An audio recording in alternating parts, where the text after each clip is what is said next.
Bueno, hoy es el informe quincenal del Gabinete de Seguridad. Nos acompaña el fiscal general de la República, el doctor Alejandro Gertz Manero.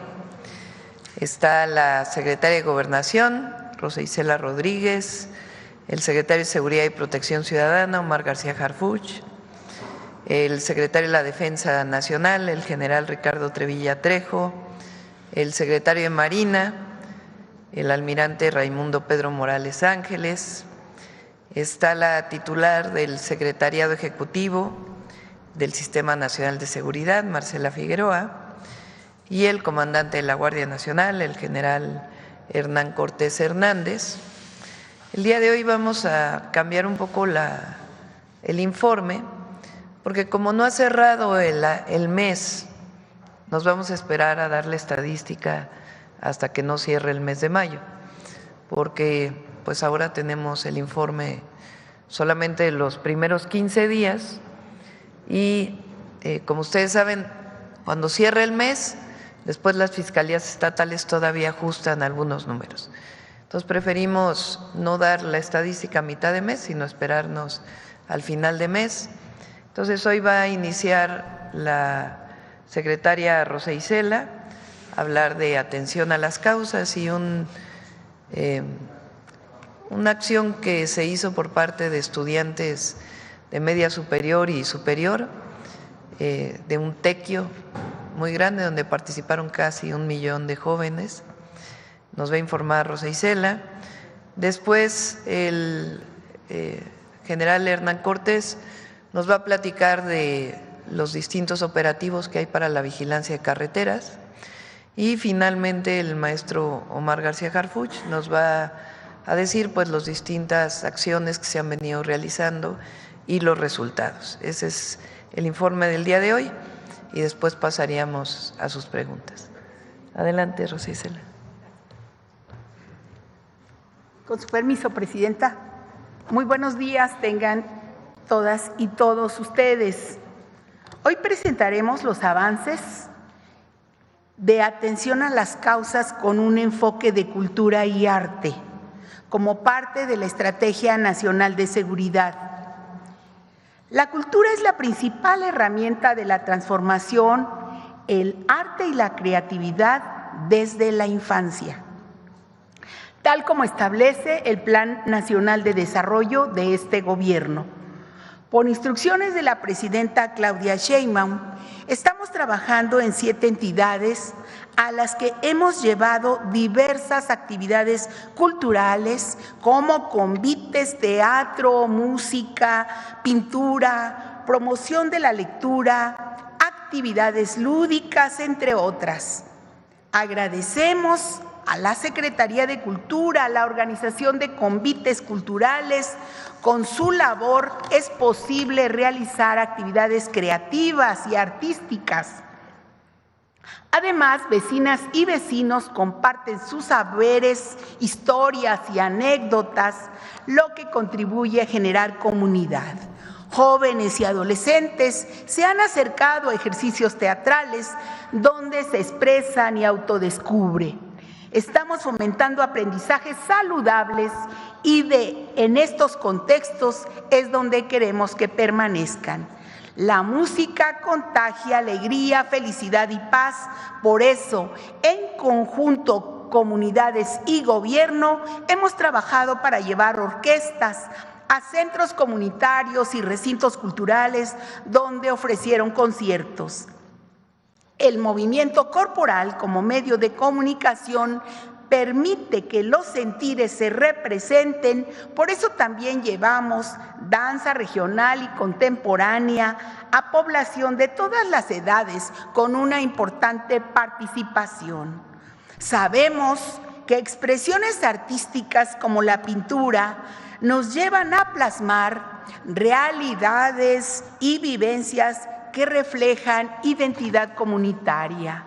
Con atención a las causas, jóvenes, niñas y niños se han incorporado a talleres y cursos para aprender técnicas básicas y pintar murales, sobre todo en los senderos de paz. Con la lectura también se construye paz, se conoce y vive nuestra historia, se aspira a transformar la realidad.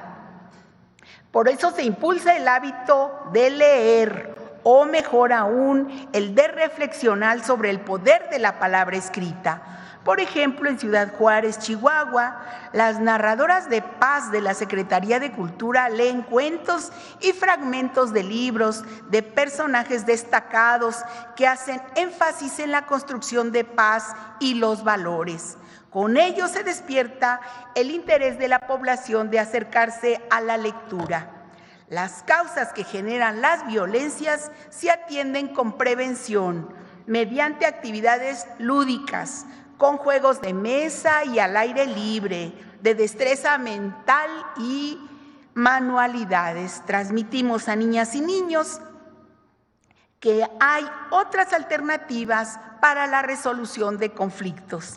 Decirles que en 6 meses de trabajo constante y coordinado hemos atendido a casi 47,500 personas con las distintas actividades artísticas, culturales realizadas en territorio.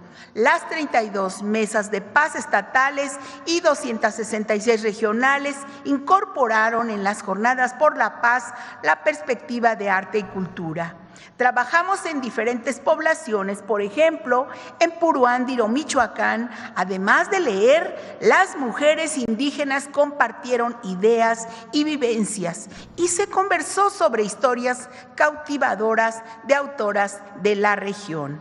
Además, las brigadas conformadas por personas servidoras públicas de los 3 órdenes de gobierno continúan visitando casa por casa a la población para identificar sus problemáticas y gestionar su atención. Vecinas y vecinos siguen sumándose a los comités de paz, desde los cuales, en coordinación con el Gobierno de México, impulsarán propuestas en beneficio de sus comunidades. Agradecemos a todas las instituciones federales que acercan sus programas y servicios a la población a través de las ferias de paz, donde las personas han tenido acompañamiento para realizar trámites de programas sociales, de salud, asesorías jurídicas y canalizaciones, entre muchas otras, como los integrantes de las Fuerzas Armadas, como la Secretaría de Bienestar, de Salud, del IMSS Bienestar, del ISSSTE, entre otros. En Chiapas se reactivó un semillero creativo de animación y teatro en San Cristóbal de las Casas. Mientras en Panteló se continuó con la entrega de aparatos funcionales a personas tzotziles y se dieron juguetes a niños y niños en el festival del municipio de Tila.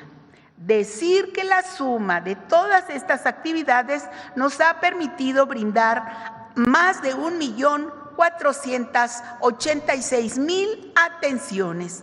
También reforzamos las acciones de prevención de adicciones entre la población adolescente y juvenil, con especial énfasis en evitar el consumo de fentanilo. Participamos también en la Jornada Nacional de Tequios, actividad coordinada por el Instituto Mexicano de la Juventud. Continuamos con Sí al Desarme, Sí a la Paz. La semana pasada comenzó a operar el módulo de canje en el atrio de la Catedral de Puebla, donde permanecerá hasta el viernes próximo. Agradecemos a la Iglesia Católica y al Estado todas las facilidades brindadas. Del 10 de enero al 19 de mayo se han intercambiado de manera voluntaria y anónima 1,610 armas de fuego, de las cuales 1,060 son armas cortas y 420 armas largas y 130 granadas, además de cartuchos y cargadores. También hemos canjeado más de 3,800 juguetes bélicos por juguetes didácticos para fomentar la cultura de la paz en nuestras infancias. También nuestro reconocimiento a presidentes y presidentas municipales de Sonora por su participación en el Encuentro de Cultura Democrática y Fomento Cívico, donde además con la participación del gobernador entregamos banderas. Además, nos reunimos con líderes y asociaciones religiosas y escuchamos las problemáticas de sus comunidades. El Gobierno de México trabaja en sinergia con autoridades y sociedad para lograr el bien supremo, que es la felicidad del pueblo y el bienestar común. Solamente decir que por instrucción de la presidenta Claudia Sheinbaum, el pasado 14 de mayo se realizó una jornada nacional de tequios por la paz y en contra de las adicciones. La palabra tequio tiene raíces prehispánicas que puede entenderse como forma de participación comunitaria donde la comunidad ayuda y se transforma.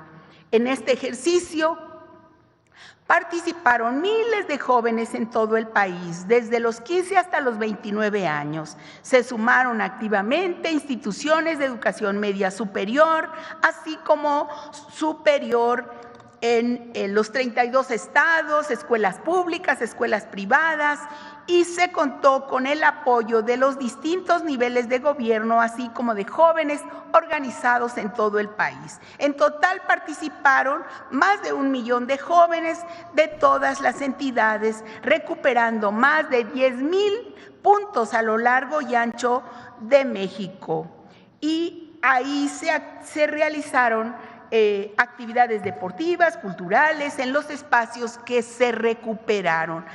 También presentaciones artísticas en donde participan los propios jóvenes. Esta participación fue inédita y demuestra el gran amor de los jóvenes a su patria. Esto fue organizado por el Instituto Mexicano de la Juventud. Ahora tenemos 2 videos, Presidenta, o al final, como de una vez. El de tequios, por favor, y luego atención a las causas.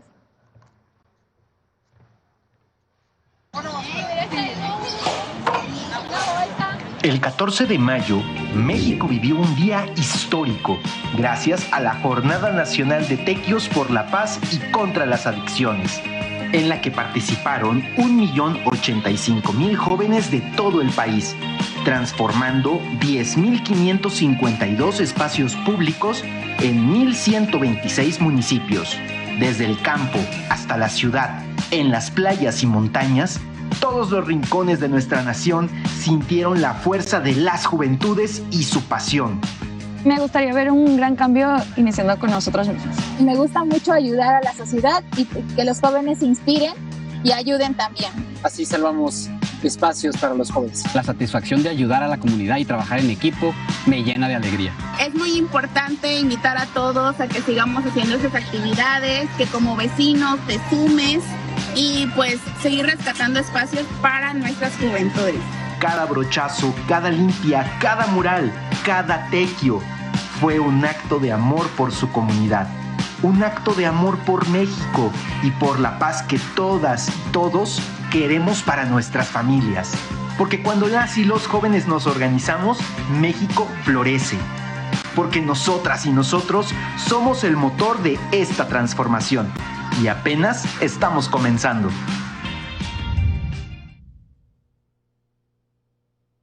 Gobierno de México. Con la estrategia que implementa el Gobierno de México para atender las causas que generan la violencia, se fortalece la convivencia dentro de las comunidades. A través de actividades artísticas y culturales, la población de todas las edades interactúa y participa en talleres de pintura, lecturas comunitarias, disfruta de la proyección de una película, de la música o del baile. Se divierte y al mismo tiempo conoce cosas nuevas. Llevar a las ferias de paz estas actividades es una manera de fortalecer valores, como la empatía, la solidaridad, el respeto y el amor. La cultura es un derecho humano que contribuye a mejorar las condiciones de vida, lo que se traduce en bienestar social. Durante las ferias, en las cuales participan los gobiernos federal, estatales y municipales, también se brindan servicios de salud preventiva, educación, deporte, recuperación de espacios públicos y asesoría a la ciudadanía sobre programas sociales. Brigadistas realizan recorridos casa por casa para acercar más de 100 programas y acciones de 38 instituciones federales. Además, Sí al Desarme, Sí a la Paz continúa en atrios de iglesias con el intercambio de manera voluntaria y anónima de armas de fuego por dinero en efectivo y juguetes bélicos por didácticos. Por eso, atender las causas es también fomentar la cultura popular y las expresiones comunitarias. Es justicia social. Gobierno de México. Con su permiso, señor presidente. Buen día tengan todas y todos ustedes. Con el propósito de atender el robo de transporte de carga, desde el inicio de la administración, la Presidenta de la República giró instrucciones a la Guardia Nacional para implementar una estrategia que permitiera reducir este fenómeno delictivo y al respecto, como hace ya varios meses se comentó en este espacio, se puso en práctica la estrategia Balam. Como parte del problema, la siguiente por favor, como parte del problema se identificaron 12 estados de la República y 22 tramos carreteros que concentran el 80% del robo de vehículos de carga y donde se determinó aplicar esta operación. Adelante. La estrategia involucra la actuación de diferentes componentes de la Guardia Nacional, actuando cada uno de ellos en el ámbito de su competencia.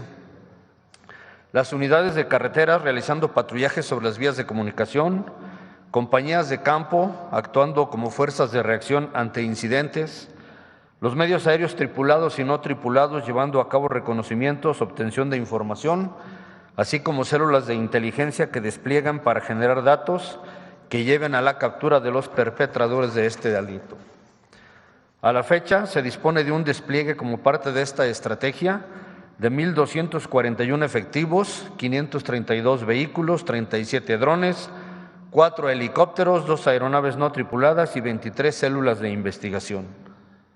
Después de 7 meses de su materialización, se ha logrado reducir en un 28% el robo de vehículos y se ha incrementado en 24% la recuperación de vehículos de carga en comparación con el mismo periodo anterior. Asimismo, en fecha más reciente, sobre la vía que va de la Ciudad de México a la capital poblana se aplica la operación Río Frío, que consiste en el refuerzo de la estrategia Balam con 164 efectivos, 36 vehículos, 2 aeronaves no tripuladas y 6 células de investigación. Este refuerzo contribuirá a reducir aún más los asaltos al transporte de carga y vehículos particulares, incrementando los niveles de seguridad en esta vía. Por otro lado, adelante por favor. Y como parte de las acciones para reactivar la economía en el puerto de Acapulco, la Guardia Nacional, a partir del 6 de mayo del 2025, desplegó sobre la costera y línea de playa al 52 Batallón de Protección al Turismo de la Guardia Nacional. Este batallón dispone, entre otros medios, de 1,021 efectivos, 160 vehículos de diferentes características, 6 lanchas Zodiac y 2 binomios canófilos. El personal de la Guardia Nacional, desde esa fecha, realiza actividades de proximidad social en hoteles, centros comerciales y mercados, lleva a cabo patrullajes en playas, establece módulos de información, brinda seguridad a bordo de transporte público y realiza servicios de vigilancia a bases de taxis, proporcionando además atención médica de urgencias y salvavidas, entre otras muchas tareas. Desde su puesta en operación, adelante por favor, el Batallón de Protección al Turismo ha proporcionado, entre otros, los siguientes servicios. Diariamente se recorren 74 kilómetros en patrullamientos motorizados y a pie. Se ha brindado atención directa a un total de 1,837 turistas. Se han realizado patrullajes y puestos de vigilancia anfibios en funciones de seguridad pública con el empleo de lanchas Zodiac. Se brinda apoyo de seguridad estacionaria en 4 bases de taxis y urban para evitar extorsiones. Con estas y otras muchas acciones, la Guardia Nacional pone de manifiesto su firme compromiso de velar por la seguridad de los turistas y de sus bienes. Muchas gracias.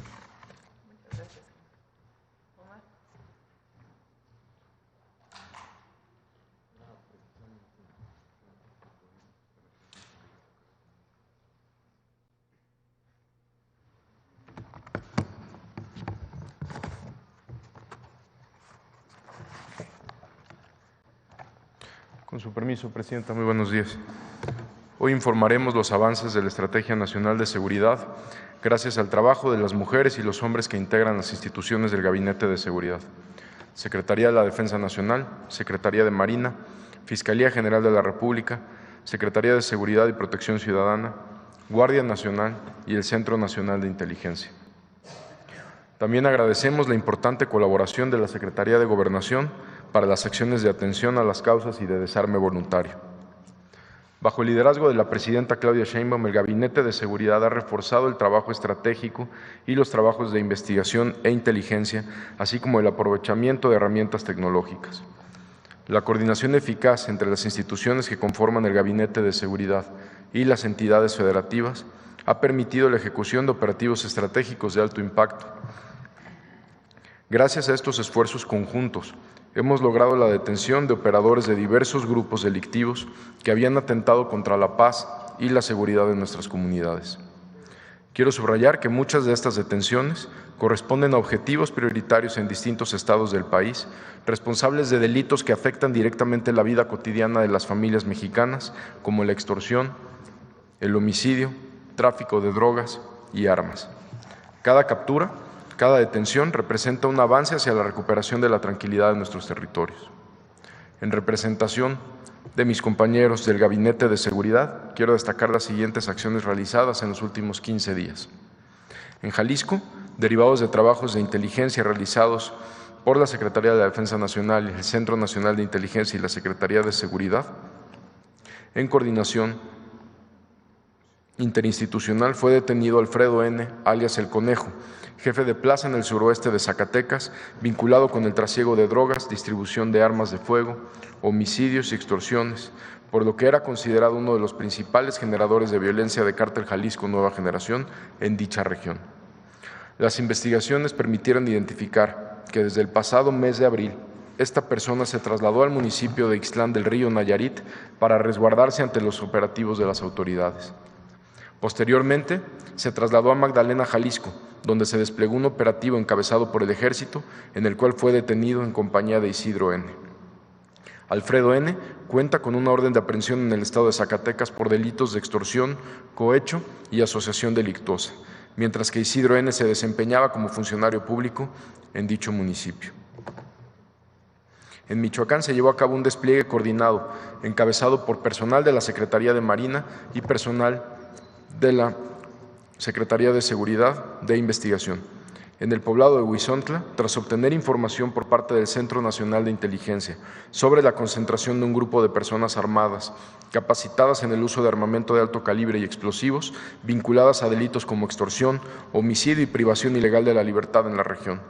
Como resultado de esta operación, fueron detenidas 9 personas de este grupo, conformado por ciudadanos mexicanos y extranjeros relacionados con el Cártel Jalisco Nueva Generación.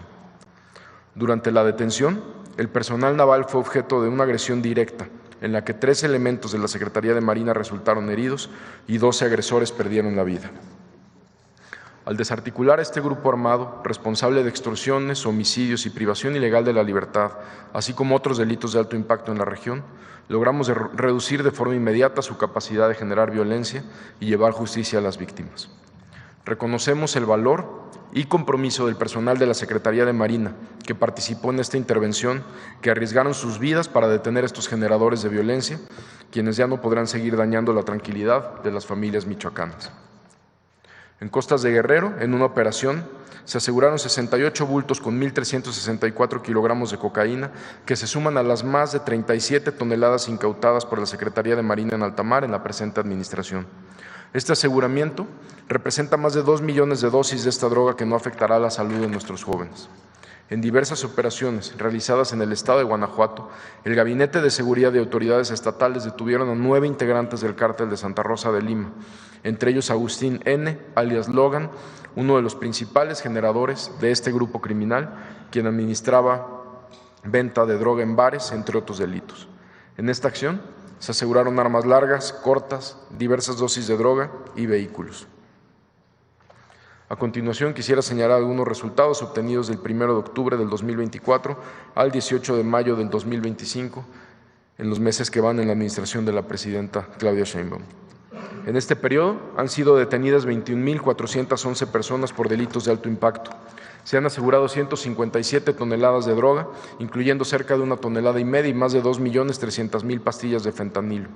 Se han asegurado más de 11.000 armas de fuego y se han inhabilitado más de 915 laboratorios clandestinos y áreas de concentración para la elaboración de metanfetaminas a cargo de la Secretaría de la Defensa Nacional y de la Secretaría de Marina.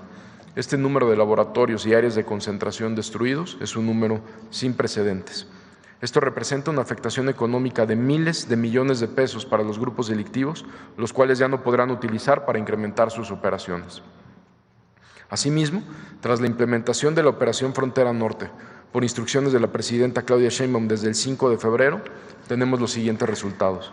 Han sido detenidas más de 3.400 personas, se han asegurado casi 3.000 armas de fuego, 500,000 de cartuchos y más de 14.000 cargadores. Se han asegurado 32 toneladas de droga, incluyendo más de 1 millón de pastillas de fentanilo. Por ejemplo, en Baja California, el Gabinete de Seguridad y autoridades locales ejecutaron una orden de cateo donde se aseguraron 3 vehículos, 76 kilos de cocaína, 3 kilos y más de 23,000 pastillas de fentanilo. También en Baja California, en la carretera San Luis-Río Colorado, elementos de la Agencia de Investigación Criminal de la Fiscalía General de la República y el Gabinete de Seguridad detuvieron a 2 personas que transportaban 300 kilos de metanfetamina ocultos en la estructura metálica de un tractocamión con placas de circulación del estado de Arizona. En Nuevo León, con trabajos de inteligencia militar, elementos de la Secretaría de la Defensa Nacional y de Fuerza Civil de Nuevo León detuvieron a 4 personas, entre ellas a Jorge Luis N., alias 35, objetivo prioritario, afín al Cártel del Noreste, el cual operaba actividades delictivas en diversos municipios de la entidad. En Angostura, Sinaloa, tras 2 enfrentamientos con el Ejército, detuvieron a 8 personas del grupo delictivo y 2 elementos del Ejército resultaron heridos. En estas acciones se aseguraron 6 vehículos con blindaje artesanal, armas largas, un fusil Barrett, ametralladoras, armas cortas, cargadores, cartuchos, una granada de mano y equipo táctico. En respuesta a estas detenciones, integrantes de la delincuencia organizada realizaron bloqueos en las carreteras de los municipios de Guasave, Guamúchil, Los Mochis, Ahome y Salvador Alvarado, las cuales fueron recuperadas por las autoridades. Varios de los vehículos y de las camionetas que participaron en estos bloqueos han sido aseguradas en días posteriores por el Ejército mexicano. En Culiacán, Sinaloa, mediante acciones coordinadas por las instituciones que integran el Gabinete de Seguridad, fueron detenidas 11 personas a quienes se les aseguraron diversas armas de fuego, vehículos y equipo táctico. Cabe destacar que los detenidos son considerados generadores de violencia, integrantes de una célula delictiva de sicarios perteneciente al Cártel de Sinaloa, facción Los Chapitos. En Nogales, Sonora, se cumplimentó una orden de aprehensión con fines de extradición por tráfico de drogas contra José Juan, alias J3, líder del grupo delictivo Los Demonios, afín a la facción Los Mayos. Se les aseguraron armas largas, cortas y cartuchos. A este sujeto se le relaciona con el tráfico de armas y droga y delitos como extorsión, homicidios y secuestro. Además, era requerido por la Corte Federal del Distrito para el Estado de Arizona por el delito de asociación delictuosa y contra la salud. En Hermosillo, Sonora, fueron detenidas 3 personas que formaban parte del grupo delictivo Los Salazar, asegurándoles armas cortas, armas largas, cargadores, cartuchos y un vehículo con reporte de robo en Estados Unidos. Estas detenciones y aseguramientos nos permiten fortalecer la seguridad de nuestras comunidades fronterizas y representan menos actos delictivos y menos sustancias dañinas que envenenan a la juventud y destruyen familias. Por otra parte, por instrucciones de la presidenta Claudia Sheinbaum, se han reforzado las acciones coordinadas en el estado de Veracruz, lo que ha dado los siguientes resultados. Han sido detenidas 1.254 personas y se han asegurado 8 toneladas de droga, así como 400 armas de fuego, 1.028 vehículos y una embarcación. Se detuvo a un sujeto relacionado con el homicidio de un exalcalde del municipio ocurrido el 16 de diciembre del 2022. A esta misma persona se le relaciona con el homicidio de una candidata a la presidencia municipal el pasado 11 de mayo del presente año. En Teocelo fue detenido Francisco Javier N., alias El Veterano, considerado como objetivo prioritario y uno de los 10 prófugos más buscados del FBI e integrantes de la Mara Salvatrucha. Se le acusa de conspiración narcoterrorista, de crimen organizado y tráfico de extranjeros. De acuerdo con el FBI, esta persona operaba en Estados Unidos, México y El Salvador, por lo que se ofrecía una recompensa en su contra. En Poza Rica, derivado de información de inteligencia, fueron detenidos 8 integrantes de Cártel Jalisco Nueva Generación, donde se les aseguraron armas largas, cortas, cartuchos y vehículos. Finalmente, en operaciones realizadas en diferentes municipios con información del Centro Nacional de Inteligencia, se catearon 9 inmuebles donde fueron detenidas 9 personas. También quiero destacar que por instrucciones de la presidenta Claudia Sheinbaum, el secretario de la Defensa Nacional, general Ricardo Trevilla, y el almirante secretario, el almirante Morales, nos hemos trasladado a estados como Guanajuato y Baja California Sur para supervisar directamente el despliegue de seguridad en estas entidades y dar seguimiento puntual a las acciones implementadas.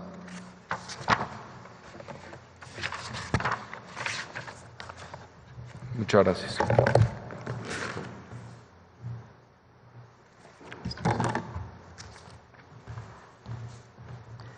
Bueno, pues esta es la información del día de hoy y pasamos a las preguntas. Adelante. Gracias, presidenta. Muy buenos días. Gaspar Vela, de Grupo Milenio. ¿Hay alguna información? Vimos que hace unos minutos el secretario de Seguridad… Sí, estamos confirmando una información y en unos 10, 15 minutos que se confirme, se las damos a todos. Ok, muchas gracias, presidenta. ¿Nos puede compartir cuáles fueron los principales temas de la reunión que tuvo el día de ayer con el embajador de Estados Unidos en México, el nuevo embajador? Sí, cómo no. Bueno, ayer entregamos cartas credenciales a varios embajadores. Al final se le entregamos al embajador de Estados Unidos. Vino con su esposa, lo recibimos, les enseñamos el Palacio Nacional. Fue una reunión muy cordial. Hablamos de la importancia de la relación México-Estados Unidos, Estados Unidos-México, y de pues tener comunicación permanente. Entonces hablamos de algunos temas que tienen que ver con pues los temas que nos ha tenido nuestro tiempo en los últimos meses, el tema comercial, el tema de migración, el tema de seguridad, y cómo pues hay una muy buena coordinación y queremos mantener esta coordinación, esta colaboración. Fue muy respetuoso en reconocimiento del trabajo que ha hecho el gabinete del Gobierno de México y creo que va a ser una muy buena relación entre el embajador y el gobierno. ¿En el tema de seguridad tocaron algún tema en específico, presidenta? En general. Por ejemplo, ¿recuerdan la reunión que hubo en Washington a la que se trasladaron el Gabinete de Seguridad y el Gabinete de Seguridad del Gobierno de los Estados Unidos, incluido el secretario del Departamento de Estado? La idea es que pueda haber otra reunión, incluso en México. Los invitamos a que en esta ocasión puedan venir a México a tener la reunión aquí en nuestro país.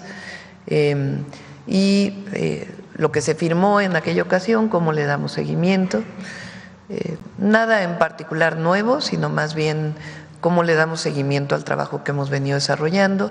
Le toqué el tema del impuesto a las remesas, que no estábamos de acuerdo.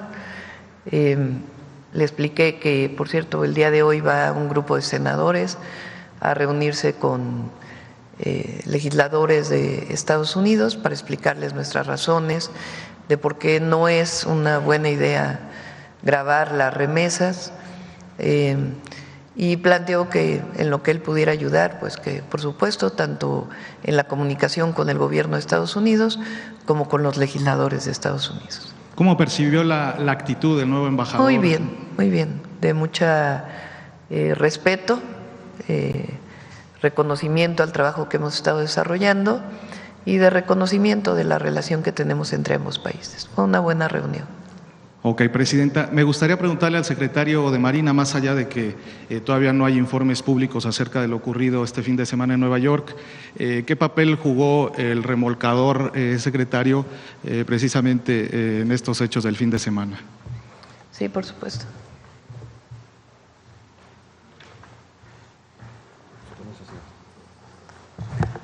Bien, muy buenos días. Bien, el buque Cuauhtémoc tiene una misión de adiestramiento y además es un embajador. Entonces, todos sus viajes los hace acorde a la norma internacional. Y en particular en Nueva York, el buque tiene que ser controlado por un piloto de puerto especializado del gobierno de Nueva York. Entonces, toda la maniobra que hizo el barco desde que zarpa del muelle hasta que tiene la colisión está bajo el control del piloto. ¿Quién decide cómo se hace la maniobra y con qué medios se va a ayudar? Es precisamente el piloto de puerto. Por eso, ahorita no podemos especular si usó el piloto adecuadamente los medios. Lo que sí podemos decir es que dispuso de poco tiempo para hacerlo. ¿Por qué? Porque la distancia de donde estaba atracado el buque al puente era muy corta. Entonces, el piloto hace lo que considera necesario para maniobrar con seguridad el buque. En el caso del accidente, la Agencia de Seguridad del Transporte de los Estados Unidos, la Guardia Costera, los ajustadores de los seguros van a determinar cuáles fueron las causas y cuáles son las responsabilidades. El piloto entonces sí tuvo tiempo para alertar antes, secretario. No podemos definirlo en este momento. Tuvieron entre 80 y 90 segundos para poder reaccionar. Entonces no podemos decir, hay que analizar si ese tiempo fue suficiente de acuerdo a las condiciones de viento, corriente y distancias. ¿Alguna fecha, secretario, para tener algún informe preliminar de parte de la Secretaría de Marina? Nosotros estamos en coordinación con las autoridades de los Estados Unidos. Pensamos, de acuerdo con la Junta de Seguridad del Transporte de Estados Unidos, al menos necesitamos 30 días para tener una información preliminar. Muchas gracias, secretario. Gracias. Aquí lo importante también es mencionar cómo se ha tratado a los elementos. Desde el momento en que nosotros tuvimos conocimiento de la situación, yo inmediatamente le informé a la señora presidenta de la situación y emitimos una serie de comunicados para mantener informada a la sociedad y sobre todo a la familia de los cadetes que eran los que iban a bordo. Todo el tiempo el gobierno del municipio, el alcalde de Nueva York nos ayudó para que los heridos fueran trasladados a los hospitales. Solamente tuvimos 4 heridos de gravedad, de los cuales desafortunadamente 2 perdieron la vida. 2 de los heridos aún se encuentran en Nueva York, sus familiares están viajando para estar con ellos, están bien, no peligra su vida y probablemente mañana los den de alta. Los 2 que fallecieron, desafortunadamente los trasladamos ayer mismo a México, se fueron recibidos en Veracruz, se les hizo un homenaje en la Heroica Escuela Naval Militar, para un homenaje póstumo con sus familias y les fueron entregados sus cuerpos. Ya están sus familiares haciendo los funerales de sus familiares. Muchas gracias, secretario. Finalmente, Presidenta, si me permite preguntarle al fiscal general de la República si el gobierno de los Estados Unidos ha informado a la Fiscalía General de la República alguna novedad sobre la situación legal de Ovidio Guzmán López.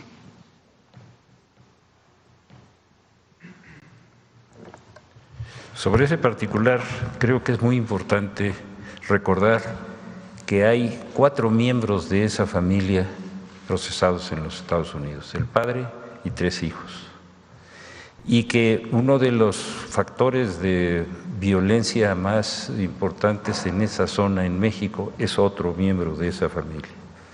Sobre ese particular, cuando nosotros intentamos la judicialización de lo que ocurrió allá en Culiacán, un juez federal nos impuso la obligación de que a través de las autoridades norteamericanas se ratificara lo que nosotros habíamos hecho. No estamos de acuerdo y lo hicimos público, hicimos la solicitud y en respuesta a lo que usted me está preguntando, sigo esperando la respuesta. Respecto a esta entrega de 17 familiares de Ovidio Guzmán López, ¿le ha informado algo el gobierno de los Estados Unidos a la Fiscalía General? Déjeme decirle, primero, coloquialmente, y así se conoce, el hecho de cuando alguien se entrega a una autoridad es porque existe un procedimiento. Dentro de nuestro país, esas personas no tienen ningún procedimiento y por lo tanto esa figura de entrega para México no es así. Tampoco sabemos que haya ningún procedimiento legal en contra de ellos en los Estados Unidos. Simplemente actuaron con libertad, cruzaron la frontera y tuvieron un encuentro con autoridades federales norteamericanas que tienen que vincularse con todo lo que le acabo de decir a usted.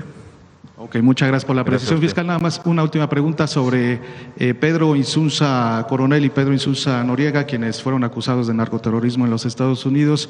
El gobierno de los Estados Unidos ha solicitado algo respecto a ellos a la Fiscalía General y preguntarle también si cuentan con orden de aprehensión con fines de extradición ellos. No hemos todavía recibido ninguna información, estamos en espera de ello y antes de dar cualquier respuesta necesitamos saber qué es lo que nos solicitaron. ¿Tienen esta orden de aprehensión con fines de extradición ellos? No le puedo decir hasta que no tenga yo la certeza. Ok, ¿y en México qué acusaciones tienen estas dos personas? En este momento estoy esperando que venga esa información para vincularla a ver si existe alguna liga con eso. No tenemos en este momento ningún dato. Muchas gracias, fiscal. A usted, señor. Muchas gracias, presidenta. Adelante. Gracias. Buenos días, presidenta. Joana Flores, de Grupo ASIR. Presidenta, me gustaría comentarle, hoy tenemos en nuestra estación, se hizo un trabajo con taxistas concesionados del Aeropuerto Internacional de la Ciudad de México. Se fue y se les preguntó sobre algunos rumores que han estado ocurriendo y que están ahí entre ellos también discutiendo sobre que la FIFA está pidiéndole al gobierno de México que durante el periodo del Mundial salgan los concesionados del aeropuerto y se pueda permitir el servicio de taxis por aplicación. Preguntarle, presidenta, si esto es así, porque bueno, existe preocupación por parte de estos taxistas. ¿Hay alguno sobre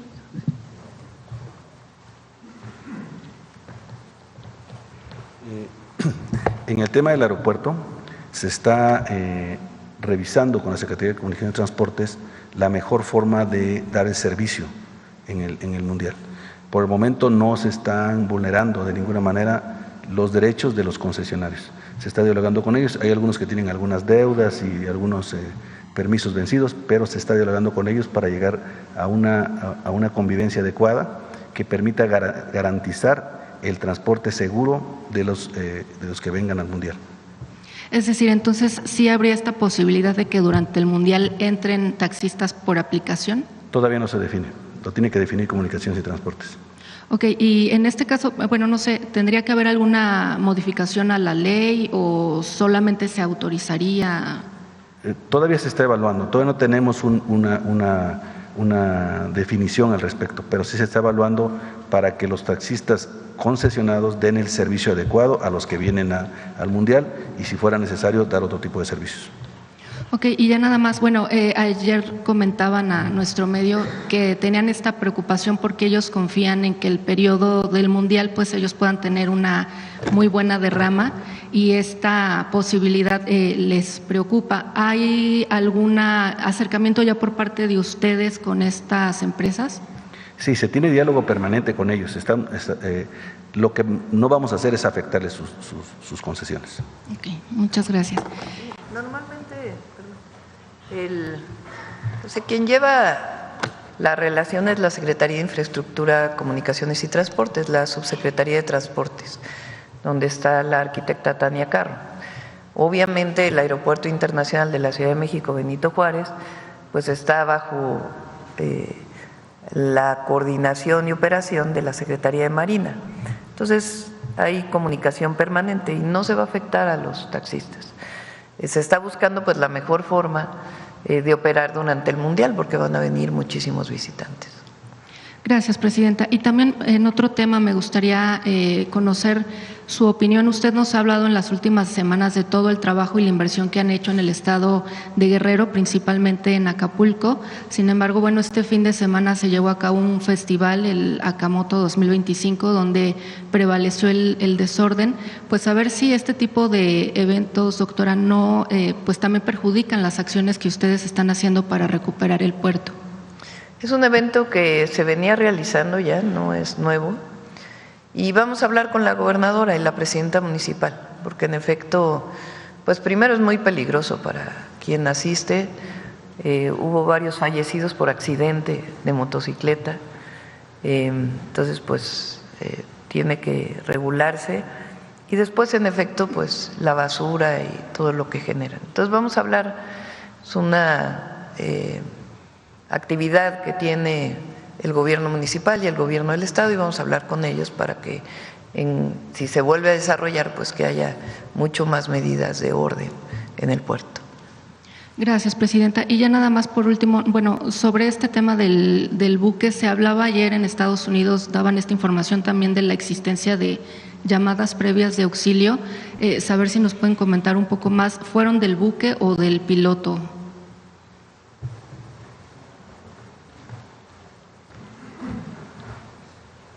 Por procedimiento, cuando se tiene una emergencia, existen los protocolos de comunicación portuaria y se manda la llamada de apoyo. Más que, esta no fue de auxilio, más que fueron llamadas de apoyo a la Guardia Costera para que pudiera mandar más remolcadores. Eso fue. Okay. Muchas gracias. Es importante decir que por haber ocurrido en el puerto de Nueva York, pues quien hace la investigación son las autoridades de Estados Unidos, obviamente con la colaboración y la cooperación de la Secretaría de Marina y de la aseguradora que tiene asegurado el barco. Entonces hay que esperar a que se haga toda la investigación, 30 días, lo mencionaron ayer las autoridades de Estados Unidos, para saber exactamente cuáles fueron las causas. Y a todos estos expertos que ahora hay sobre, sobre todo lo naval, pues hay que esperar. Y hay coordinación, hay cooperación y se está esperando. Y aprovecho también pues para hacer un homenaje a los jóvenes.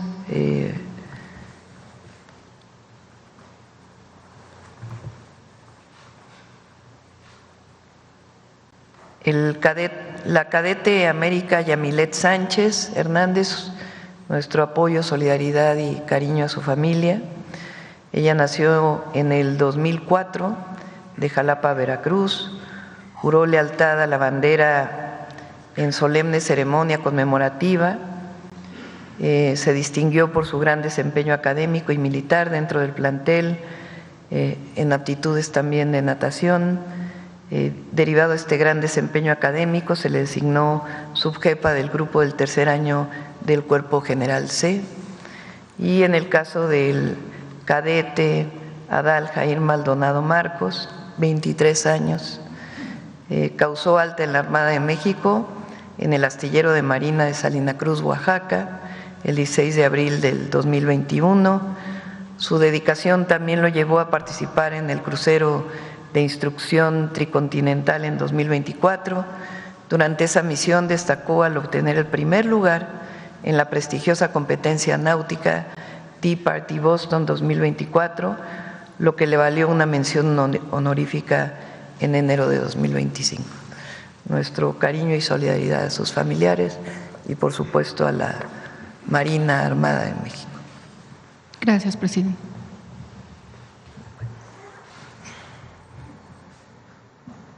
Gracias. Angelina de Le Monde de Francia. Hace un mes hubo una propuesta de ley en Francia que fue hecha por la izquierda francesa, la France Insoumise, para volver a México 2 códices que están en Francia. Quería saber si el gobierno mexicano apoya esa iniciativa. Sí, por supuesto.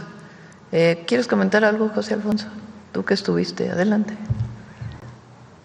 José Alfonso fue embajador para el Parlamento Europeo y conoce, además de ser un erudito, conoce en particular este tema. Adelante. Gracias, con su venia, presidenta, con su venia, secretarias, secretarios. Sí, en efecto, es muy importante para México, sobre todo hoy, en este año que estamos cumpliendo 7 siglos de grandeza cultural de México Tenochtitlan. Lo que el grupo de legisladores, Sophie Chicrou, Arnaud Legal, Natchet Abamgoli, Rodrigo Arenas, Hidar Bourmeti y Perceval Galliard, junto con Stéphane Ablut, están dando respuesta a, una petición de México que data del siglo XIX, cuando el Códice Borbónico, que es muy importante para la historia de México porque tiene los calendarios lunar y solar y el proceso del uso para el calendario adivinatorio regresase, ya que se llevó en 1826, y la Constitución mexicana de 1824, en su artículo 50, fracción primera, ya prohibía expresamente la salida de estos bienes culturales de territorio nacional. La segunda petición se hace en 1982, es una promoción de don Miguel León Portilla en su momento.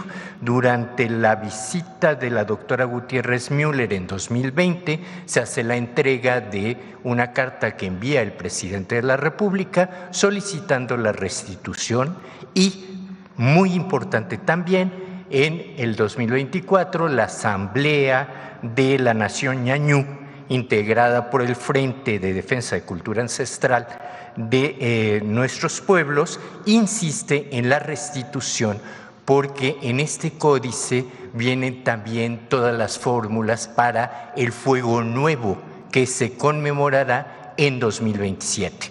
El segundo códice es mucho de gran interés para México, es el Códice Azcatitlán, en donde se narra desde la salida de Aztlán hasta prácticamente finales del siglo XVI, es decir, después de la conquista, y se reconocen a los gobernadores indígenas de los 4 barrios conquistados por los españoles. Es cuanto, presidenta. Gracias. En otro tema, quería hablarle de derechos humanos y de periodismo. Salió el libro de Ricardo Rafael sobre el caso Wallace y también hay un libro sobre el caso de Israel Vallarta que se llama El Teatro del Engaño, que salió hace 2-3 años. En esos 2 libros pues demuestran que los detenidos acusados fueron torturados, en fin, un montón de horrores. Y esos 2 casos ahora están esperando sentencia. En el caso de Israel Vallarta, pues en primera instancia, y en el caso Wallace es un amparo que está en la Corte Suprema ahora.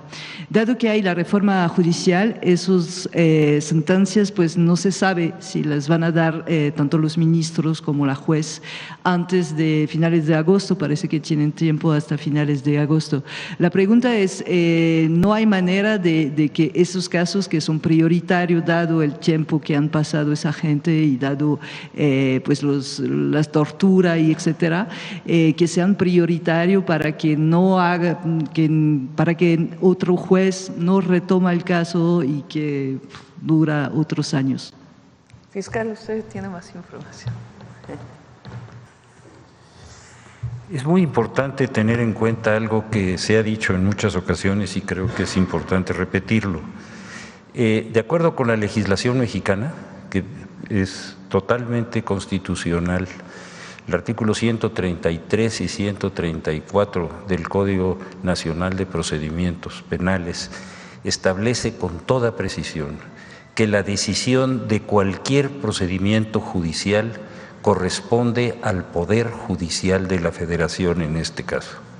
Es decir, esto es un asunto independiente y autónomo del Poder Judicial de la Federación que tiene que dar cuenta sobre eso. las autoridades administrativas, a partir del momento en que se inicia una judicialización, dejan de ser autoridad y se vuelven parte. Y esas sentencias a las que usted se refiere están en manos de la autoridad judicial y esa es la que tiene que dar cuenta sobre esto. No sé si esté claro. Sí, pero ¿se podría saber por qué la Fiscalía pide 330 años de cárcel para Israel Vallarta, dado las múltiples violaciones que no puedo explicar ahora porque son muchas? No es el caso en el que se hizo esa operación. Son una serie de procedimientos que se han acumulado en esa persona y en las personas que colaboraron con él, y todos esos procedimientos dan esas cantidades y eso lo ha determinado y lo ha aceptado procesalmente el Poder Judicial. ¿Sí está claro? Sí, pero en los dos casos, tanto el caso Huaraz como el caso de Israel Vallarta, fue la Procuraduría General de la República en la época que estaba responsable, pero hubo muchas violaciones, imagino que el señor sabe de eso. Por supuesto. ¿Están tomados en cuenta? Porque cuando ustedes piden 330 años de cárcel, parece que no está tan tomado en cuenta el hecho de que hubo tortura, montaje y más cosas, ¿no? En los dos casos, ¿no? Tanto Wallace como… Son casos distintos, ¿eh? Sí, son casos distintos, pero son las mismas personas que están… Pero volvemos a lo mismo. A partir del momento en que se judicializa un procedimiento penal, este se vuelve público. Es decir, todos los elementos de imputación, todas las pruebas de cargo y de descargo quedan a disposición de la autoridad judicial. A partir de ese momento, las autoridades de procuración de justicia, tanto locales como federales, actúan como parte en la defensa del área que les corresponde. Esa pregunta que usted hace está total y absolutamente establecida con toda claridad en esos procedimientos que son públicos, a los que usted y cualquiera de nosotros puede intervenir. Entonces, ahí está la respuesta que usted nos está pidiendo. Ya es una respuesta de la que tiene que valorar el Poder Judicial. Y también la ley señala con toda precisión que en todos los juicios de carácter penal, tanto locales como federales, el juez tiene que valorar una por una y calificar una por una de las pruebas aceptadas. De esas pruebas a las que usted se refiere, el Poder Judicial ya hizo su valoración y están en el expediente. Sí, pero cuando la investigación está tan mal hecha, ¿qué podemos hacer? Porque en los dos casos se comprueba que la investigación fue muy mal hecha. Yo creo que no me estoy explicando con claridad. Todos quienes tengan alguna razón para descalificar o para presentar cualquier aspecto de las pruebas que están en el Poder Judicial tiene el derecho de hacerlo. Usted me está haciendo una pregunta que se le debe hacer al Poder Judicial. Ok, gracias. Gracias a usted.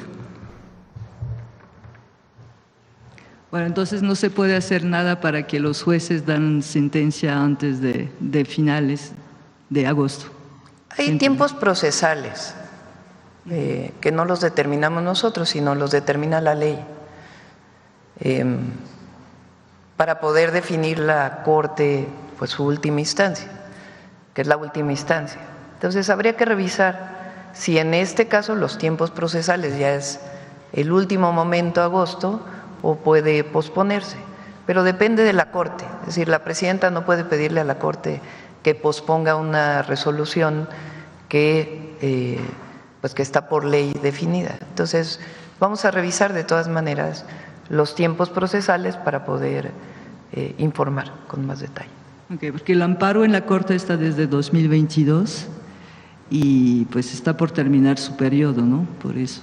Sí, pero no es algo que determine la presidenta, sino son las leyes, los tiempos procesales y el propio Poder Judicial. Pero de todas maneras, lo que podemos hacer nosotros es revisar si en efecto se están cumpliendo los tiempos procesales. Gracias. Adelante. Gracias, Arturo Pavón, del Chapucero y Efecto Colateral. Pues aprovechando que está aquí el secretario de Seguridad.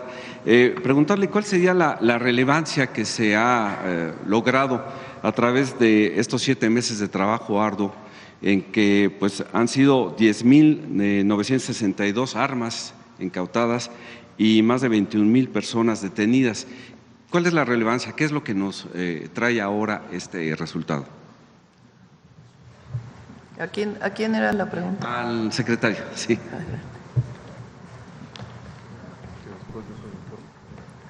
Bueno, primero, el resultado pues es un resultado principalmente del cuarto eje que la presidenta Claudia Sheinbaum desde campaña dijo, que es la coordinación.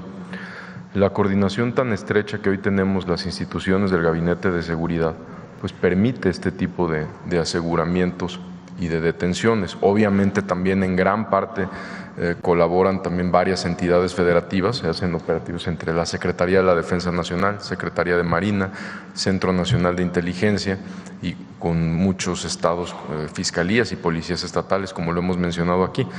Y pues lo que quiere decir son 11.000 armas fuera de las calles, pues son 11.000 armas que no van a lastimar o lesionar a ciudadanos mexicanos. Igual los laboratorios que ha asegurado la Secretaría de la Defensa Nacional, la Secretaría de Marina, que hoy dimos como resultado que van 915, pues son miles de millones de pesos que dejan de entrar a las organizaciones criminales que les sirven pues para reclutar jóvenes, comprar más armamentos, corromper autoridades y sobre todo la cantidad de dosis de droga que se deja de producir con estos laboratorios. Entonces, cada detención, más que una cifra fría de decir los cientos o miles de detenidos, pues quiere decir quitar generadores de violencia de las calles. Y como lo mencionamos hace unos minutos, todos los operativos o acciones que se hacen, si ustedes se fijan, no decimos la Secretaría de Seguridad hizo tal cosa o algo, porque siempre vamos en conjunto y hay acciones como las detenciones relevantes que se dieron esta semana, que fueron encabezadas por el Ejército, encabezadas por la Secretaría de Marina,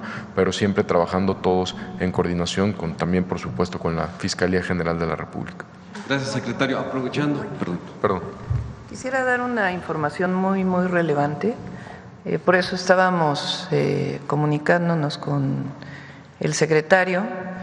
Teníamos información, pero fue ya confirmada. La jefa de gobierno, Clara Brugada, acaba de emitir una tarjeta informativa. El gobierno de la Ciudad de México informa que lamentablemente perdieron la vida durante una agresión directa la secretaria particular de la jefa de gobierno, Jimena Guzmán, y José Muñoz, asesor de la jefa de gobierno, en la calzada de Tlalpan y la calle Napoleón, en la colonia moderna de la alcaldía Benito Juárez. Personal de la Secretaría de Seguridad Ciudadana y la Fiscalía General de Justicia, ambas de la Ciudad de México, con apoyo del Gobierno de México. Desde el primer momento, Omar giró instrucciones para que tengan todo el apoyo del Centro Nacional de Inteligencia, de la Subsecretaría de Inteligencia de la Secretaría, por supuesto de la Secretaría de la Defensa y Marina, todo el apoyo que requiera la jefa de gobierno para la investigación y llegar al fondo de esta situación, que no hay impunidad. Con apoyo del Gobierno de México, ya realizan las investigaciones correspondientes para determinar el móvil de la agresión.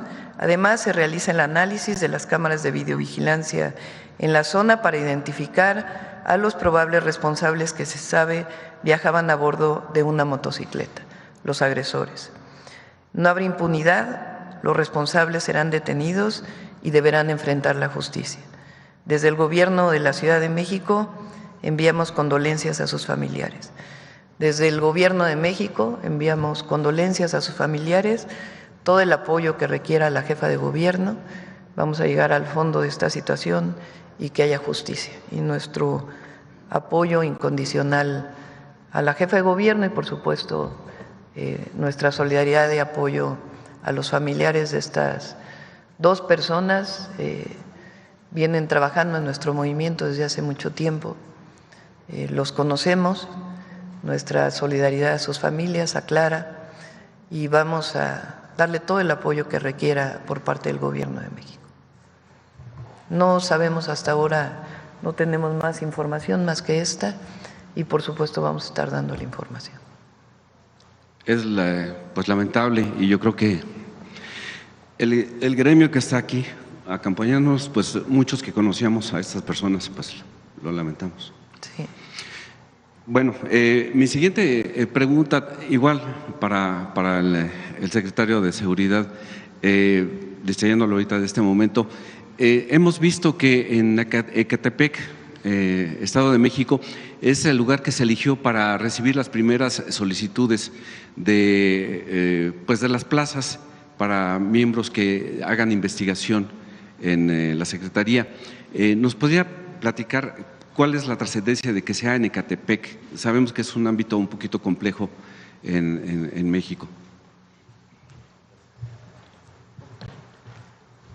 Sobre la convocatoria de investigadores. Así es. No, se hizo a nivel nacional y se hizo de manera electrónica. Lo que pasa es que en Ecatepec hay unas oficinas del Servicio de Protección Federal. Entonces también ahí es donde pueden llegar a inscribirse, pero también en Constituyentes, también en diversos lugares de la República. La convocatoria es vía electrónica. Van más de 25,000 jóvenes que se registran para querer participar en esta convocatoria de investigadores y sumarse a la estrategia de la Secretaría de Defensa Nacional, de la Secretaría de Marina. Pero no es que sea Ecatepec en específico, es que en Ecatepec hay una sede del Servicio de Protección Federal perteneciente a la Secretaría y es uno de los lugares donde también pueden llevar sus papeles. Muchas gracias. Y bueno, ya nada más para finalizar al fiscal Gersmanero, nada más preguntarle si pues en las próximas acusaciones que se hagan a los juzgadores que dejaron libres a múltiples generadores de violencia, ¿están tomados en cuenta también aquellos jueces que dejaron salir a gente que después en un acto de venganza tomaron la vida de algunos elementos de la Guardia Nacional, del Ejército y de las policías? Mire usted, el tema que usted establece es fundamental.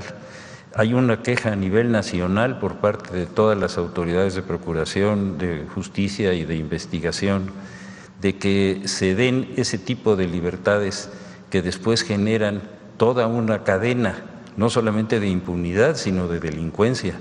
En todos esos casos, siempre que se dan ese tipo de privilegios procesales que resultan con la fuga de la persona o con un acto inmediato o mediato de delincuencia, inmediatamente se inicia el procedimiento sobre ese mismo expediente con la responsabilidad del que incumplió. Es decir, la ley en ese sentido es muy clara. Lo único que se cambió fue la obligación del juez de valorar, con todo respeto a los derechos humanos de las víctimas, porque parece que ese es el tema que es fundamental. Sí, es la obligación defender a las víctimas. Y en este caso se hace exactamente como usted lo está diciendo. Después de que se elija al nuevo Poder Judicial, ¿se espera que ya no haya ese tipo de impunidad? Bueno, por lo menos se va a esperar algo que era muy importante. No sé si usted se acuerde que en un dictado interno administrativo de la Suprema Corte y del Consejo de la Judicatura decidieron que no se podía iniciar un procedimiento en contra de un juez si ellos no lo aceptaban, lo cual es absolutamente desproporcionado e inconstitucional. En esta reforma tan importante del Poder Judicial, ese privilegio ya se terminó. Así es de que tenemos todos los expedientes listos, que no son pocos. Muchas gracias. Gracias, presidente. A ver, el compañero estaba aquí desde hace 2 días, que no. La semana pasada, el comentarista de Fox News, Bill O'Reilly, hizo un comentario en alusión a usted y a los integrantes del gabinete. Él dice y afirma, y dado que Fox News tiene una amplia ascendencia con la Casa Blanca, dado que ha aportado 3 o 4 funcionarios, uno de los cuales la visitó a usted, ella, recientemente, afirmando que en México todavía se soborna a los funcionarios públicos, por un lado. Por el otro lado, afirmó que Acapulco es rehén del narcotráfico y está tomado por el narcotráfico. Y dijo que en Baja California Sur es visible la presencia del crimen organizado en los edificios, en las plazas públicas, por el poder del dinero. Y lamentó que la actual presidencia de México no colabora estrechamente con el presidente Trump por temor. Entonces, me gustaría una reflexión de usted, Presidenta, y también de su gabinete, porque usted me parece que respondió a otra expresión que se dio en el Air Force One, en la que se hace alusión también al gobierno mexicano, en el que se afirma, el titular del Air Force One en su viaje al Medio Oriente, que tal vez hay temor por parte de quien le respondió viajando a Bobarijame, en Chihuahua, a donde íbamos periodistas y se nos pedía el crimen organizado en otros tiempos, que por qué estábamos ahí. Usted aparentemente, o eso interpreta servidor, fue a ese punto donde se encuentra un triángulo peligroso, respondiendo, le pregunto al Air Force One.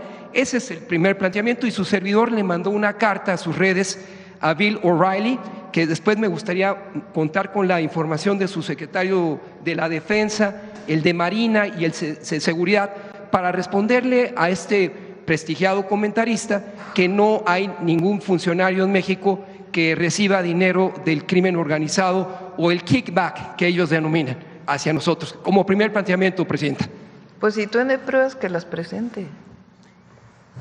O sea, lo que no puede ser es decir sin ningún fundamento.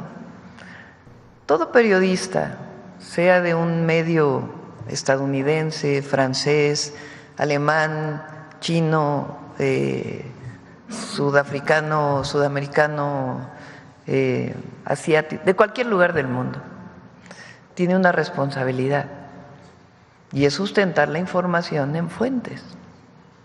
Entonces, decir que existe sobornos y que la presidenta tiene miedo, pues ¿en qué fundamento? ¿Cuál es su fundamento? Entonces, no voy a entrar en el tema personal, porque no, eso lo decide el pueblo de México, no lo decide un periodista de Fox News. Vamos a poner los resultados que presenta hoy el secretario. Hay una lámina que da los resultados de los últimos 15 días.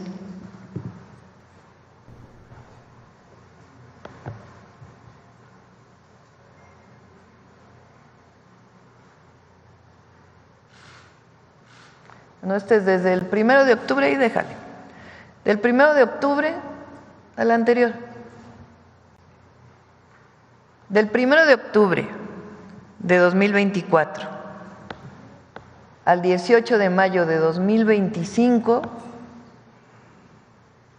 el resultado del Gabinete de Seguridad del Gobierno de México, en coordinación con los estados de la República, ha incautado 10.962 armas de fuego, ha destruido 915 laboratorios, 157 toneladas de droga incautado, y hay 21.411 detenidos. Además de lo que hacemos todos los días en atención a las causas que generan la violencia. Estos resultados no se tendrían si no fuera por un trabajo permanente, cotidiano, coordinado, y por el gran equipo que tenemos, que son profesionales, trabajadores, y que tienen como visión servir a la gente, servir al pueblo.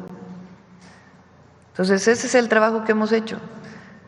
Hace 2 días, el titular del FBI dijo que la frontera de México era muy segura. Entonces, ¿a quién le hacemos caso a uno o le hacemos caso al otro? Entonces, nosotros, ¿qué nos define? Responsabilidad, honestidad, honradez y responsabilidad.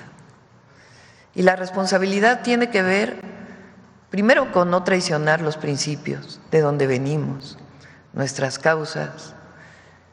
Y la responsabilidad tiene que ver con trabajar todos los días, 24 horas, para servir al pueblo de México y para construir seguridad y paz, que por lo demás tienen que venir de la justicia, justicia social, justicia en todos los términos, y de un sistema de justicia pues que realmente responda al pueblo y a la justicia.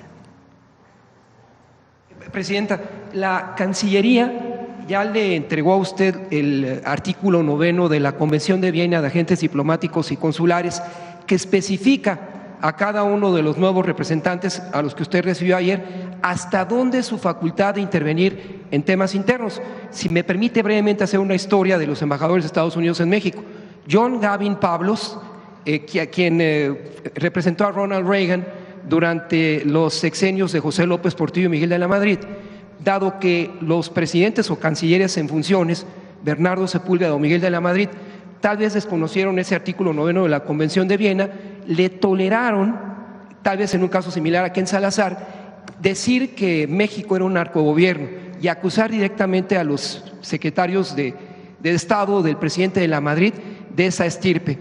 ¿Cuenta usted ya con ese artículo 9 de la Convención de Viena de Agentes Diplomáticos para delimitar el quehacer de cada uno de estos embajadores que llegan y le presentan a usted, como lo dispone esta norma, sus cartas credenciales? Todos son muy respetuosos, todos han sido muy respetuosos. Cuando hay alguna cuestión en la que no se está de acuerdo, se habla con ellos. Si recuerdan, al final del periodo del presidente López Obrador, pues él marcó una pausa en la relación con el embajador de Estados Unidos, entre otras cosas, pues por la información relacionada con el caso que conocemos de Sinaloa. Pero en este caso estoy convencida que va a haber una buena relación. Digo, el acontecimiento histórico de mayor relevancia de un injerencismo de un embajador de Estados Unidos, pues fue el embajador Wilson con el golpe de Estado a Madero. Entonces, eso ya no ha pasado afortunadamente y no va a pasar porque hay respeto. Finalmente, Presidenta, dado que se encuentra la Secretaria de Gobernación y aquí hay dos secretarios de gobierno a la izquierda y a la derecha que se desempeñaron cuando usted fue jefa de la Ciudad de México, la primera de ellas es la Secretaria de Gobernación y el segundo fue nuestro representante ante la UNESCO.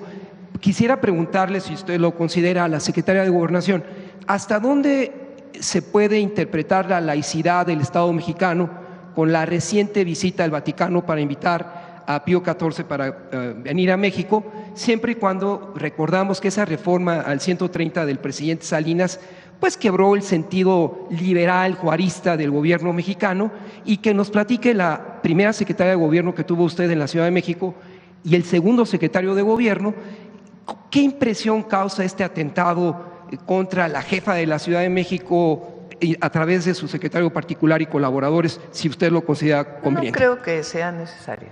A ver, la invitación al Papa es como jefe de Estado del Estado Vaticano y además, pues, ustedes saben que la gran población, la mayoría de la población en México es católica. Entonces es una invitación a que visite México y además en la visión que tiene el Papa de cercanía con los pobres, que es pues un legado también del Papa Francisco. Entonces en ese marco fue y en ese marco va la Secretaría de Gobernación, porque justamente la Secretaría de Gobernación se encarga de las relaciones con la Iglesia, y en particular pues Juan Ramón de la Fuente venía regresando de China, de un viaje a China, entonces fue la Secretaría de Gobernación. Sobre el tema de la ciudad me parece que hay que ser muy responsables. Hay que hacer la investigación y a partir de la investigación se irá dando información. Por supuesto que es un hecho lamentable y vamos a darle todo el apoyo que requiera la jefa de gobierno, en este caso, nuestra solidaridad a las familias y la investigación que tenga que venir con todo el apoyo que requiera.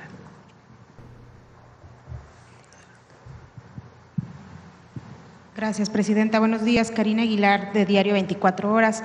Preguntarle en este momento sobre el tema del buque Cuauhtémoc, ¿a cargo de quién está la vigilancia y el resguardo del buque? Almirante.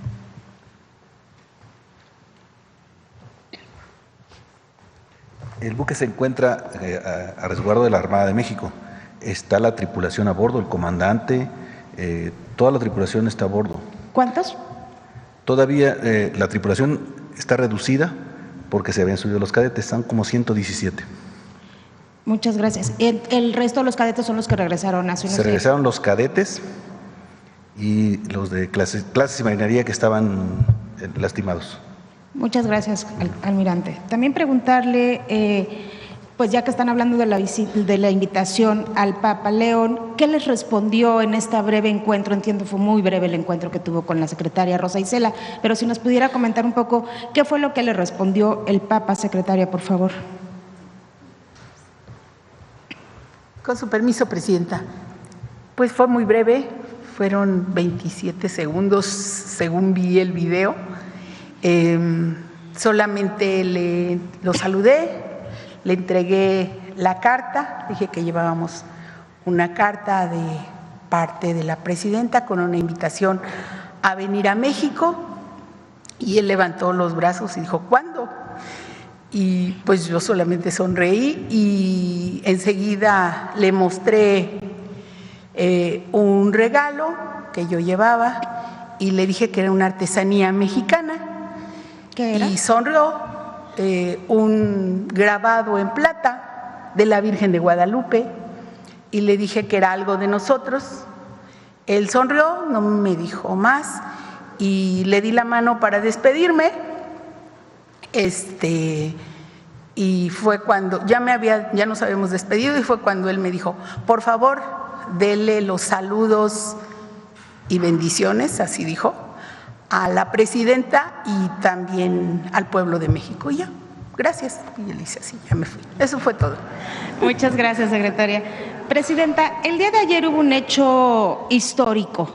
Un ciudadano fue obligado por la fiscalía, a través de la fiscalía, porque había un litigio, a ofrecer una disculpa pública al presidente del Senado.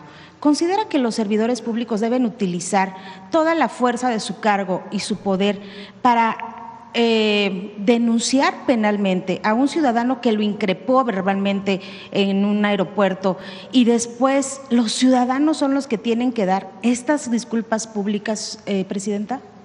Bueno, lo que entiendo, me informaron ahora, lo pregunté en el Gabinete de Seguridad cómo fue este tema, no es que la Fiscalía le haya ordenado, sino es un acuerdo conciliatorio. Hay salidas que tiene nuestro sistema penal acusatorio previo a la sanción de un juez o previo a que siga el proceso, y también cuando viene el proceso también hay distintas salidas. Y entiendo que la salida que pactaron fue la disculpa pública. Ese es el origen, digamos. Entonces, llegan a un acuerdo y el acuerdo es la disculpa pública. Hay que enterarse exactamente cómo fue. Yo, como ayer dije, es nada de odios, amor y paz, pero no siente yoga a todo mundo. ¿Pero no siente un precedente en contra de los ciudadanos? Pues es un acuerdo entre dos personas que deciden que la salida sea una disculpa pública. No conozco muy bien. Yo creo que quien tiene que explicarlo es el senador Gerardo Fernández Noroña, cómo fue. Lo que entiendo es que hubo un acuerdo entre las dos personas para resolverlo. Yo creo que es decir, que ni hay agresiones, una persona puede decirle a otra lo que piensa, no, este es un país libre.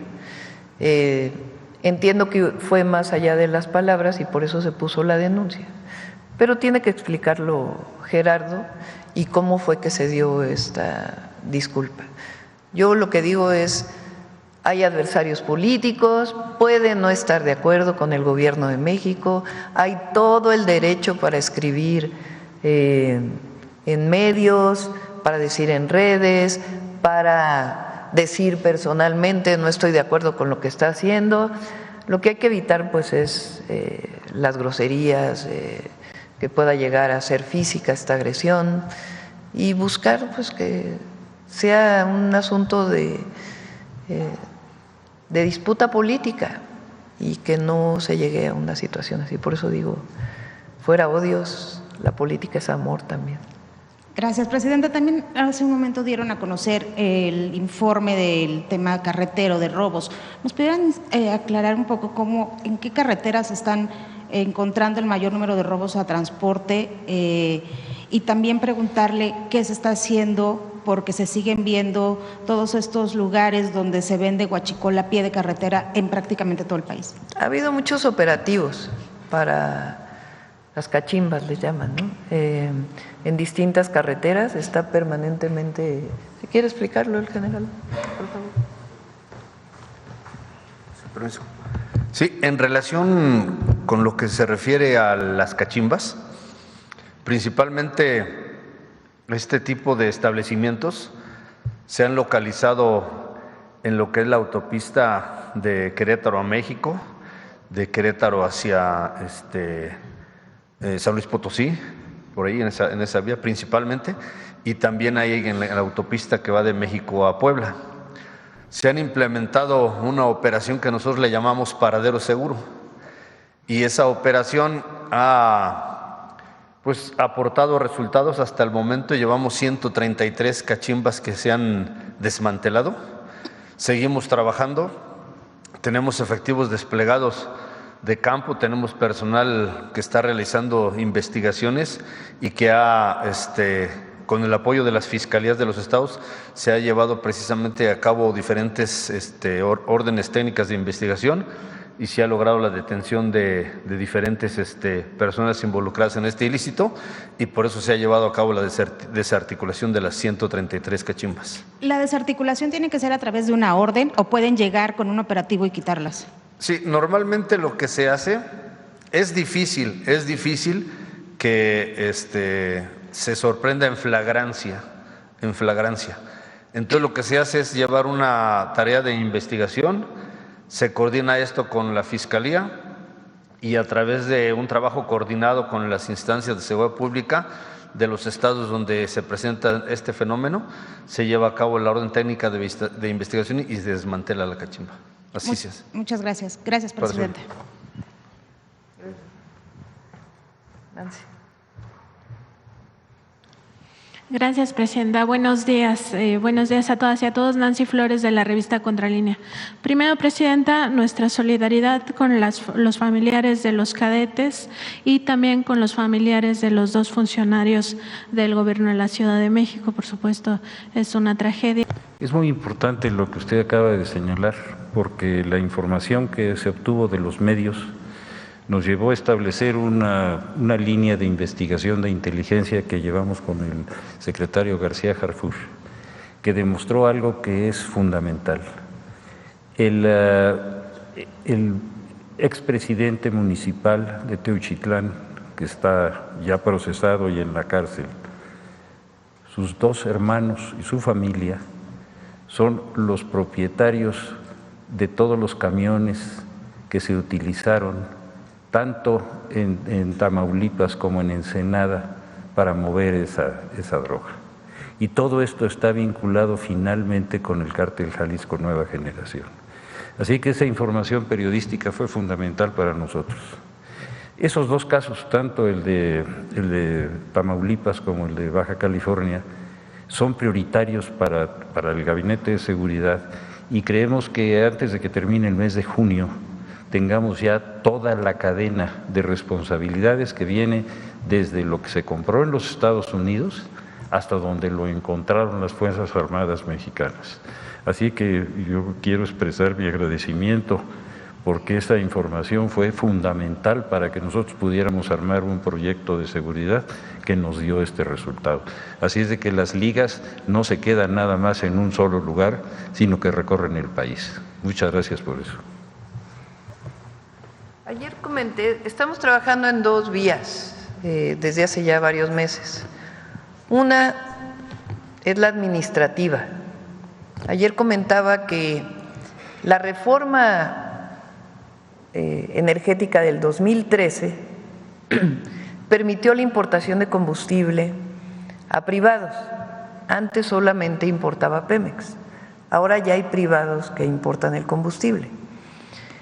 Y al hacer las leyes secundarias no quedó claro la trazabilidad de quién era responsable de qué parte, de tal manera que se podía importar combustible con un permiso, después venía otro permiso para llevarlo de un lugar a otro permiso para almacenarlo, otro permiso para almacenar y llevarlo a la estación de servicio. Y no había una trazabilidad, una plataforma que dijera, a ver, esta gota de combustible, de gasolina que entró, ¿a dónde llegó? Entonces, ahora ya tiene la Secretaría de Energía distintas atribuciones y ya está muy claro la trazabilidad para poder saber del permiso que entró hasta la estación de servicio, cuál es la trazabilidad de ese combustible y quiénes son los responsables. Eso lo ha estado trabajando Secretaría de Energía y las sanciones, en caso de que no se cumpla, administrativas, Profeco, la Agencia Ambiental, la CEA, y distintas instituciones que tienen que darle esta trazabilidad, permisos y que se pueda verificar. Esa es una parte. La otra pues ya es la de inteligencia e investigación, que lleva a abrir una carpeta de investigación y en eso se ha estado trabajando de manera muy importante, pues con mucha inteligencia e investigación. De ahí pues se han incautado una cantidad muy importante de combustible, se cambiaron normas incluso de la aduana en donde se permitía internamiento temporal, ya no se permite, y la investigación penal pues que está desarrollándose con las instituciones de seguridad y obviamente coordinada por la Fiscalía General de la República. Entonces en ese proceso se está en este momento. ¿Y se revisarían casos de si hay algunos otros políticos involucrados? Sí, por supuesto. También en el caso de Pemex también hay investigaciones y también se está haciendo todo para que todos los medidores de todas las refinerías de Pemex pues puedan tener control a distancia, que pueda haber controles en la entrada y la salida que sean automáticos, que no tengan que ver con una persona que se los dé y que no sean manuales. En todo eso se está trabajando para prevenir y además para en aquellos casos en donde se encuentra o donde ya se encontró que hubo entrada de combustible al país y venta de combustible ilegal y almacenamiento ilegal, pues toda la investigación penal que se requiere. Presidenta, en otro tema, ante estos casos de COVID-19, en Contralínea hemos pues preguntado a los médicos qué pasa con el tema de la vacunación y lo que nos dicen es que hay un periodo en el cual es efectiva la vacuna de 2 años que ya se estaría perdiendo en la mayoría de la población y recomendarían estos médicos pues que se haga ya una nueva vacunación generalizada. Preguntarle en ese contexto si se ha avanzado algo en la vacuna patria, que es pues esta tecnología que se hizo el sexenio pasado y también otras tecnologías que se lograron en el sexenio del presidente López Obrador que tienen que ver con salud, por ejemplo los ventiladores que fueron muy útiles en la época de la pandemia y que además tienen esta sofisticación de que se calibran solos, el caso del cardiógrafo, el monitor fetal, los concentradores de oxígeno, entre otras pues tecnologías que se desarrollaron. Si pudiera también en algún momento venir la Secretaria de Ciencia a explicarnos cómo van todas esas tecnologías. Sí, en el primer caso de la vacunación, la orientación de Secretaría de Salud es que la vacunación sea para personas vulnerables, aquellos que tienen diabetes, hipertensión, que tenemos cierta edad. Entonces, hay poblaciones que están determinadas y hubo su campaña de vacunación en diciembre para el COVID y influenza y otras vacunas que son necesarias. Y va a seguir habiendo las campañas de vacunación, particularmente en el invierno.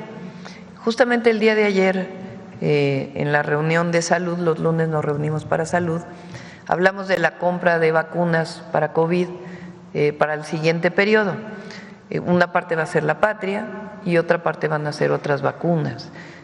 Hay interés incluso de que no solamente la patria, sino haya otras vacunas que tengan su propia producción en nuestro país. Entonces, el martes que viene salud y les podemos pedir que lo detallen. Y también estas otras innovaciones tecnológicas que se desarrollaron por CONACYT en el sexenio del presidente López Obrador, todas ellas siguen en desarrollo. El tema pues ahora es su masificación y otras más que estamos planteando. Entonces sí se sigue la política de desarrollo tecnológico propio. Y, Presidenta, también sabemos que a finales del sexenio pasado se inició una investigación para determinar si desde la Secretaría de Hacienda y Crédito Público se había dispuesto de una parte de las pensiones del magisterio para destinarlas a fondos de inversión extranjeros, incluidos algunos de alto riesgo. Se habían identificado algunos en Emiratos Árabes Unidos, así como en pequeños fondos de inversión que no estaban regulados en México. Preguntarle si se tiene conocimiento de esta investigación en su administración, viene del sexenio pasado, y también si, sobre todo, si este dinero pues está resguardado, estas pensiones que maneja directamente la Secretaría de Hacienda. Sí, sigue la investigación y le pedimos al secretario de Hacienda que pueda informar. Y por último, ya que está aquí la Secretaría de Gobernación, aprovechar para preguntarle el tema de casinos, que tiene que ver también con estos permisos que se habrían dado.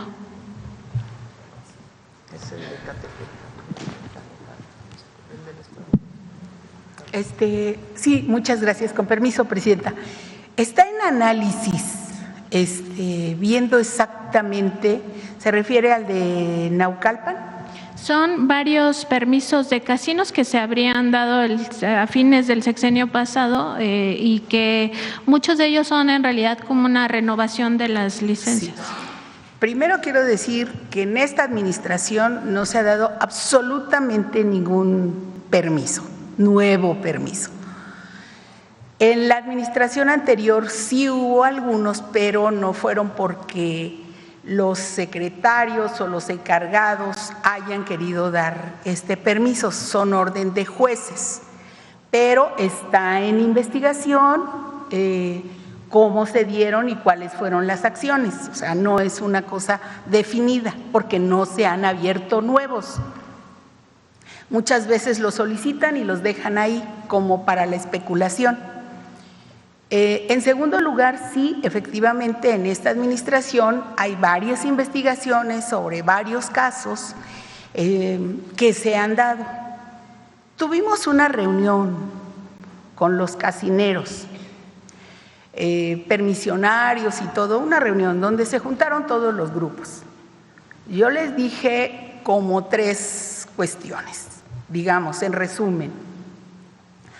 Una, les dije por delante que no iba a permitir ningún acto de corrupción con mi personal, así directo, y que aquellos casineros que hicieran actos de corrupción con el personal les iba a cerrar los casinos y que a los servidores públicos pues iba a actuar en consecuencia. Entonces, que se acababa la corrupción, que nosotros no tenemos ningún tema de intereses en los casinos, ni mucho menos, y que tampoco se iban a permitir nuevos permisos. Entonces, lo que sí les dijimos es que íbamos a revisar la ley, porque es una de sus peticiones, dado que la ley viene de 1947, que íbamos a revisar la ley y que el gobierno tiene especial interés en que se regularice, digamos, el tema de los amparos y muchos más, porque lo que queremos pues son ingresos a las arcas del gobierno. Que sí, transparencia, sí caminemos por la no corrupción. Ustedes no van a estar por parte del gobierno federal con intermediarios, personas que vayan en mi representación. No tengo representantes, no tengo intermediarios, revisemos la ley, pero sí queremos que paguen sus impuestos. Entonces ese fue el acuerdo, digamos, y se está revisando la ley. Esperamos para septiembre, octubre, tener alguna propuesta. Gracias, gracias, Presidenta. A ver, la última ya. Presidente, buenos días. Israel Aldave, de Grupo Fórmula. Respecto a este lamentable acontecimiento de la mañana, sé que es una información en transcurso que compete al Gobierno de la Ciudad de México, pero preguntarle si ustedes, con esta cercanía con la administración local, ¿tenían conocimiento de que estos 2 servidores públicos hayan sido víctimas de alguna amenaza? No tenemos, yo creo que no hay que especular, y no tenemos conocimiento son personas pues que vienen trabajando desde hace mucho tiempo, no usan ni siquiera vigilancia, nada, pues son compañeros. Y hay que ver la investigación para poder pues conocer cuál es la causa y apoyar en todo lo que podamos. ¿Se va a reunir hoy usted con la jefa de gobierno? Pues ahora terminando voy a hablar con ella y pues el secretario va a estar en contacto permanente con el secretario de Seguridad del Gobierno de la Ciudad de México y por supuesto con la Fiscalía General de Justicia.